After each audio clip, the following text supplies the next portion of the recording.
बिस्मिल्लाहिर्रहमानिर्रहीम। तमाम देखने और सुनने वालों को अस्सलाम वालेकुम। मैं उम्मीद करता हूँ कि आप सब दोस्त खैरियत से होंगे। नाज़रीन, मुझे रब नवाज खान कहा जाता है और आप देख रहे हैं Urdu story teller YouTube channel. नाज़रीन, तसव्वुर कीजिए कि वो कैसा दिन होगा कि सूरज जब मगरब से निकलेगा और मशरक में गरूब होगा। नाज़रीन, बेशक ये बात बिल्कुल साबित कदम है और सभी लोग जानते हैं कि नबी करीम सल्लल्लाहु अलैहि वसल्लम का इरशाद है कि क़यामत उस दिन तक कायम ना होगी जब तक सूरज मगरिब से नहीं निकलेगा। बेशक बेशक बेशक, और आप सभी जानते होंगे इस बात को। तो दोस्तों, थोड़ा तसव्वुर कीजिए कि वो कैसा दिन होगा जब आप पे आपके तौबा के दरवाजे बंद कर दिए जाएंगे।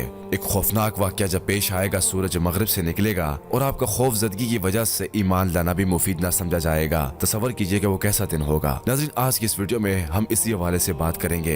वीडियो को मुकम्मल जरूर देखिएगा और हो सके तो सदका जारिया समझकर अपने दोस्तों के साथ जरूर शेयर कीजिएगा। तो चलिए बढ़ते हैं आज की इस वीडियो की जानिब। नाज़रीन, बेशक सूरज का मगरिब की जानिब से तलू होना क़यामत की बड़ी निशानी है। सूरज मगरिब से तलू होने की साइंसी तवज्जो एक ऐसा इंकशाफ है कि इसने सारी दुनिया को हैरान कर दिया है। मरीख साइंसदानों की नजर का माहूर रहा है, यहाँ तक कि ये नजरिया सामने आया है कि सूरज की रोशनी जमीन के बाद मरीख पर पड़ती है, इसलिए वहाँ जिंदगी के आसार मौजूद हैं। सियारा मरीख में जो दानिशमंदों ने अजीब तरीन चीज का मुशाहिदा किया है वो ये कि गुज़श्ता साल जुलाई के महीने में मरीख की रफ्तार अपने महवर पर मशरक की जानब सुस्त हो गई और आखिर में उसकी रफ्तार बिल्कुल ही रुक गई और अगस्त और सितम्बर के महीने में यह गर्दिश उल्टी सिमत यानी कि मगरिब की सिमत बदल गई और 29 सितम्बर तक उल्टी सिमत पर जारी रही। नाज़रीन, माहिरीन फल्कियात का कहना है कि तमाम सियारों में क्योंकि एक ही कसाफत पाई जाती है, इसलिए दूसरे तमाम सियारे भी एक दिन उल्टी सिमत की जानब हरकत करेंगे।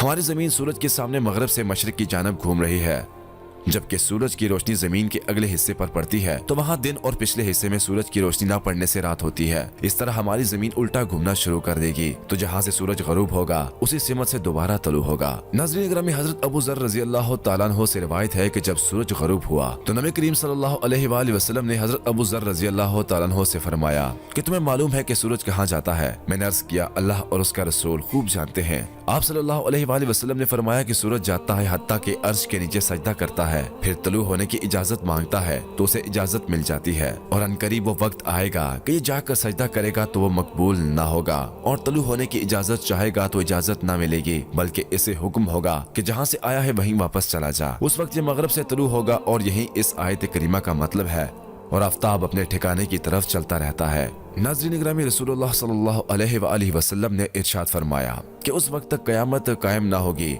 जब तक सूरज मगरिब से तलू नहीं होगा और फिर जब आदमी से देखेंगे तो खौफजदगी की वजह से सब ईमान ले आएंगे, मगर यह वक्त ऐसा होगा कि इस वक्त ईमान लाना किसी को मुफीद ना होगा। ये सारी कैफियत बयान करने के बाद आखिर में रसूलुल्लाह सल्लल्लाहु अलैहि वसल्लम ने फरमाया कि आप लोग जानते हैं कि सूरज अपने मतला से कब तलू होगा? ये उस वक्त होगा जब किसी मुंतफिस के लिए उसका ईमान कबूल सुद न होगा। यानी आज की इस वीडियो का मकसद ये था कि साइंस ने ये इंकशाफ जारी किया है कि कुछ ही अरसे में हमारी जमीन उल्टा घूमेगी। मेरी आप तमाम दोस्तों से एक रिक्वेस्ट है, आपने जिंदगी में बहुत जी लिया, बहुत मजे कर लिए, दौलत के पीछे आपने बहुत भाग लिया, बहुत जिंदगी जी ली, ये मुख्तसर सी जिंदगी है, इसको कामयाबी से गुजारें, रसूलुल्लाह सल्लल्लाहु अलैहि वसल्लम के बताए हुए तौर तरीकों से गुजारें। यकीन माने कि आप अपनी जिंदगी में बेहतरी पाएंगे। अल्लाह ताला से ये दुआ है कि अल्लाह पाक हमें 5 वक्त की नमाज और इसके साथ अच्छे अमाल करने की तौफीक अता फरमाए। आमीन सुम आमीन। इसी के साथ दीजिए इजाजत, इस उम्मीद के साथ